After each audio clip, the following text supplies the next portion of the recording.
이번 코너는 각 분야 최고의 전문가와 함께 엄마와 아이를 위한 육아 문제를 나눠보는 대한민국 육아연구소 시간입니다. 네, 오늘은요 이맘때쯤이면 우리 아이들이 유치원이나 또 학교에서 이제 사회생활을 처음 시작하면서 이 스트레스와 또 고충을 겪게 됩니다. 많이 받아요. 네, 이에 따라서 또 이상 행동들이 나타나게 되는데 이것들을 어떻게 지도하고 또 교육해야 될지 소아청소년 심리 전문가 비전드림 상담연구소 양소영 소장 모시고 저희가 이야기 나눠보도록 하겠습니다. 소장님 안녕하세요. 안녕하세요. 아유, 오늘 네. 우리가 멋진 시간 또 이렇게 허락해 주셨는데 오늘 이제 강의도 준비해 주셨는데 어떤 내용으로 강의를 하실 건지요? 예, 이제 지금 말씀해 주셨듯이 이맘때쯤이면 이제 유치원이나 학교에 이제 아이들을 보낸 부모님들께서 이제 아이가 잘할 거라고 기대했었는데 이제 그렇지 못할 경우 이제 굉장히 당황스러운 여러 가지 경험들을 아이도 하게 되고 부모님들도 맞아요. 하시게 돼서 네. 예, 이런 우리 부모님들이 아이들의 이런 모습들을 어떻게 대처해야 되는지 예, 함께 나누고자 이렇게 나오게 되었습니다. 네. 자, 우리 양수영 소장님께서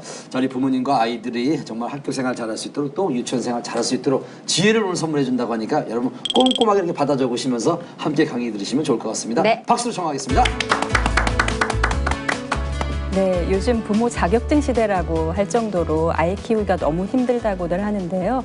예, 우리 아이들을 이제 유치원이나 학교에 보냈을 때 우리 부모님들이 굉장히 우리 아이가 이만큼 컸구나라고 대견스럽기도 하고 내가 이제 학부형이 되었구나 이렇게 자랑스럽기도 한데 우리 아이들은 굉장히 이제 유치원에 간다던가 학교에 간다던 것이 굉장히 큰 쇼크나 충격이 될 수가 있고요.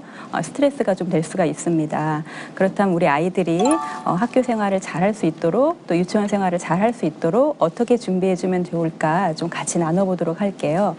우리 부모님들께서 우리 아이들을 이제 유치원에 처음 보내실 때, 학교에 처음 보내실 때 이제 잘해야 된다. 가서 공부 잘하고 와, 선생님 말씀 잘하고 와, 친구들하고 잘 놀다 와 이렇게라고 말씀을 많이 해주시는데요. 그렇죠, 예, 이렇게 아이들은 그러면 내가 뭔가 잘해야 된다는 그런 성과에 대한 부담감, 두려움, 엄마 아빠를 기쁘시게 하려면 내가 뭔가 잘해야 되는구나 라는 이제 마음을 갖고 가기 때문에 그것들이 굉장히 아이들은 좀 힘들 수가 있고요. 그런 게 진짜 부담이 돼요, 아이들에게요? 그럼요. 예, 굉장히 조금 뭔가를 내가 못하면 부모님이 나를 싫어할 것 같고 사랑해주지 않을 것 같은 것 같아서 굉장히 이제 염려가 될 수 있어서요. 첫 번째는 우리 부모님들이 보내실 때 오늘 유치원에서 신나게 지내다 와, 재밌게 지내다 와, 기분 좋게 있다 와 이렇게 아이 자체를 좀 중요시 해주는 것들이 좀 필요할 수가 있고요. 그래서 첫 번째는 아이들에게 이런 새로운 환경에 적응한다는 두려움, 부담감을 덜어내주는 것들. 그래서 부모님 보내실 때 아까도 최고라고 해주셨는데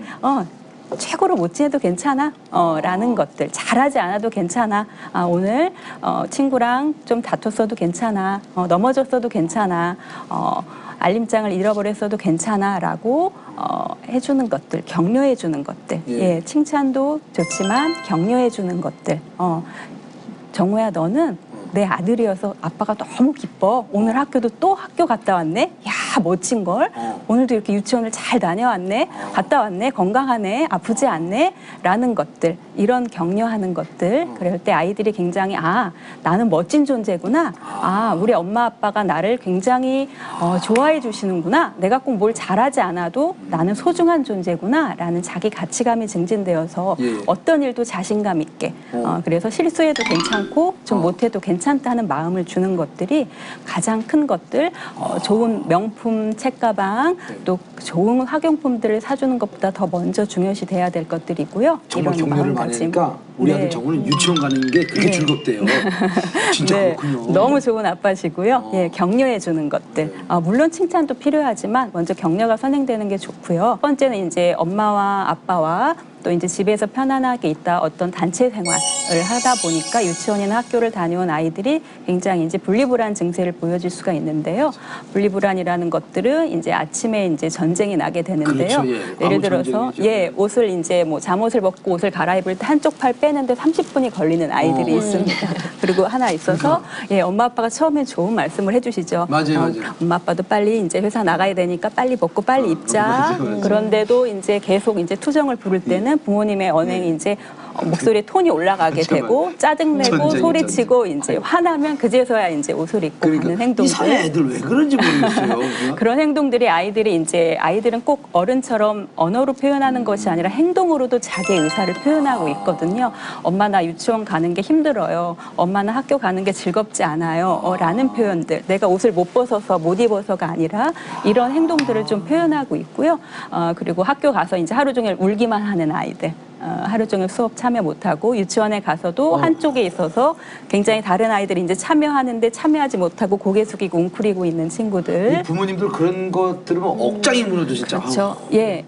굉장히 이제 가슴이 너무 아프고 굉장히 이제 좌절감을 느끼죠. 내가 나쁜 부모인가? 내가 뭘 잘못했나? 이런 증상들은 이제 아이들이 이제 부모님과 떨어져서 보이는 증상들이고요.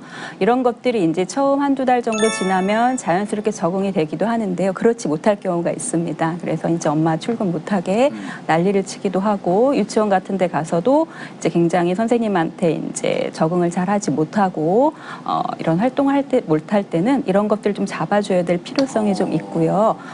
또 이제 분리불안 증세를 떠나서 이제 아이들이 굉장히 가정에서 부모님과 애착 관계가 잘 맺어진 친구들은 유치원에 가서도 학교에 가서도 아주 잘 지낼 수가 있습니다. 네, 그래서 부모님이 꼭 전업주부라고 해서 아이들과 친밀감이 깊은 건 아니고요. 네, 저희가 이제 심리 통계적으로도 맞벌이 주부여도 일하는 워킹맘이어도 아이들과 유대감이 전업주부보다 훨씬 더 깊게 긴밀하게 가질 수가 있는데 그 방법은 잠깐 하루에 15분씩이라도 오늘 어땠어? 엄마도 아이의 이야기만 들어주는 게 아니라 엄마 오늘 이렇게 방송했었어. 엄마 오늘 이런 일이 있었다. 오늘 너무 신났었어. 엄마 이럴 때 기분 굉장히 좋았어. 엄마 오늘 이런 것도 먹었었다. 근데 엄마 이런 일이 있어서 좀 힘들었었어. 그래서 실내로 6살짜리 아이에게 이제 그 어떤 월간지 이제 잡지 기자가 굉장히 이제 야근도 많고 주말에도 일해서 너무 힘들어서 6살짜리 유치원 다니는 아이에게 신생하는 거예요? 예, 정우야, 엄마 너무 힘들어. 엄마 방송을 그만둘까? 쉬고 싶어. 이랬더니 아이가 엄마 눈을 동그랗게 쳐다보면서 엄마, 나도 유치원 요새 다니는 게 너무 힘들어. 근데 참고 있거든. 엄마도 조금만 참아봐. 라고 이야기를 해서 이런 것들로 인해서 엄마가 굉장히 위로를 얻고 남편한테 힘들다고 했을 땐 난 더 힘들어. 라고 해서 굉장히 더 힘이 들었는데 아이여도 사람을 위로할 수 있는 힘이 있고요. 우리 아이들이 이런 기질과 성향이 있기 때문에 이럴 때 이제 아이와 대화하는 것들. 그래서 분리불안이나 부모와의 이제 부모와 관계가 잘 맺어진 아이들은 유치원에 가서든 학교에 가서든 어떤 친구랑도 어떤 선생님과도 관계할 수 있는 힘이 생기기 때문에 엄마 아빠가 하루에 15분씩이라도 1대1로 아이의 방에서든 조용한 공간에서 하루의 이야기를 인격적으로 대접해 주는 거죠. 내가 사업상 중요한 사람을 만난다고 대접하듯이 해서 아이에게 나의 이야기도 해주고 정우야 너 얘기해봐. 오늘 유치원에서 무슨 일이 있었어? 학교에서 무슨 일이 있었어? 뭐 잘했어? 친구가 괴롭혔어? 어땠어? 라고 하는 게 아니라 먼저 아빠 이야기, 엄마의 이야기들 해주는 거예요. 편안하게. 그리고 아빠는 학교 다닐 때 이랬는데 엄마는 유치원 다닐 때 이런 일도 있었어. 라고 편안하게 내 이야기를 해주는 것들. 보통 우리 아이들에게는 네. 좋은 얘기만 하려고 하지 네. 우리가 힘들고 아픈 얘기를 안 하려고 하거든요. 그렇죠. 그런 얘기 해도 좋은 거고. 그럼요. 아이들은 이제 아이들이 원하는 건 완벽한 부모, 결점 없는 부모가 아니고요. 굉장히 나를 인격적으로 존중해주는. 그렇다고 또 이제 어떤 엄마는 이제 전기세, 고지서 다 보여주면서 우리가 이렇게 나왔으니까 불을 아껴 써야 돼, 물을 아껴 써야 돼라고 이렇게 아이에게 부담감을 주는 것이 아니라 편안하게 엄마의 일상, 아빠의 일상을 나누는 시간들을 일정하게 아이 밥 먹이고 재우고 입히듯이 이런 것들을 같이 해주는 것들이 좀 필요할 수가 있고요. 네. 그럴 때 아이들은 지속적인 시간 동안 지속적인 관계를 통해서 자기 가치감이 증진되고 정서적인 안정감이 증진되어서 분리불안 증세가 많이 감소될 수가 있고요.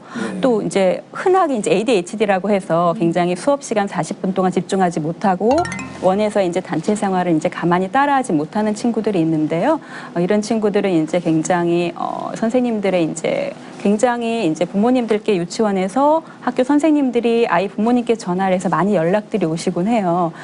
이렇게 우리 아이가 너무 산만해요. 액팅아웃해요 하는 친구들은 역시 이 아이들 역시 성향적으로 좀 활달한 친구들, 관계하고 싶고 잘하고 싶은데 어떻게 해야 될지 방법을 모르는 친구들, 이런 친구들에게 있어서는 굉장히 부모님들께서 우리 아이의 성향이 그렇다는 걸 좀 인정해 주시고요. 굉장히 많이 이 아이와 이제 여러 가지 규칙을 정하는 게 아니라 한 가지 룰을 정해 주셔서 그것을 지키게 하는 것들. 그러니까 40분 있게 하는 게 아니라 이 아이는 집에서 10분씩이라도 앉아서 같이 엄마와 아빠와 책 읽는 습관, 앉아서 꾸준히 유지하는 습관을 가져주면 이 아이는 다른 아이들이 40분 집중하는 것보다 10분 집중해서 그 이상의 효과를 내는 친구들.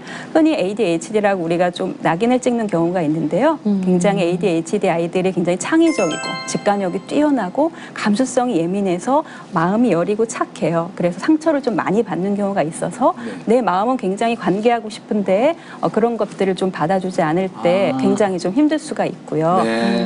양성 소장님 네. 강의를 더 듣고 싶은데 시간이 제한돼 있어서 네. 저희가 강의는 여기서 멈추도록 하고요. 네.